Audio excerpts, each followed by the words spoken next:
Voilà, je voudrais vous dire quelques mots. On a beaucoup parlé ces derniers jours du brassard arc-en-ciel mondial du Qatar. Voilà, les équipes qui voulaient porter un brassard pour montrer que les homosexuels n'étaient pas respectés au Qatar. Et puis la FIFA n'a pas voulu. Simplement vous dire que ce qui me trouble le plus dans cette histoire, c'est pas qu'on autorise ou pas à porter le brassard. Je pense qu'il y a beaucoup d'hypocrisie de la part de la FIFA qui veut apparemment lutter contre la discrimination. Je pense même qu'en tant que chrétien, on peut dire que les homosexuels sont maltraités au Qatar. Tout en ayant une position très claire, nous pensons que l'homosexualité est une faute morale.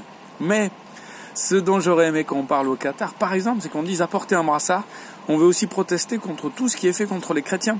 Il y a des discriminations terribles au Qatar. Les églises sont fermées, alors elles étaient déjà en difficulté depuis longtemps. Elles sont fermées depuis le Covid et on les autorise pas à réouvrir et on a même été de plus en plus sévères. Pendant le mondial, elles seront complètement fermées.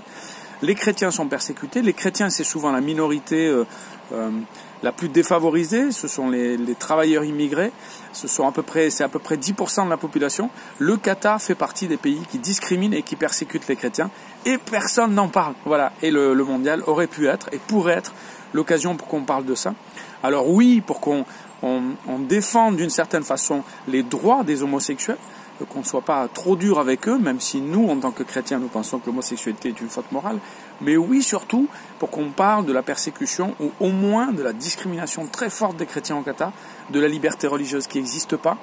Le mondial au Qatar, c'était sûrement pas une bonne idée, mais puisqu'il est là, ce serait l'occasion de parler de ce que vivent les chrétiens au Qatar et de ce que vivent les chrétiens dans le monde, parce qu'on n'en parle pas beaucoup dans nos infos, parce que la persécution des chrétiens dans le monde, c'est quelque chose de terrible, ça concerne des millions et des millions d'individus, et on en parle très peu, en particulier dans notre pays. Alors parlons-en.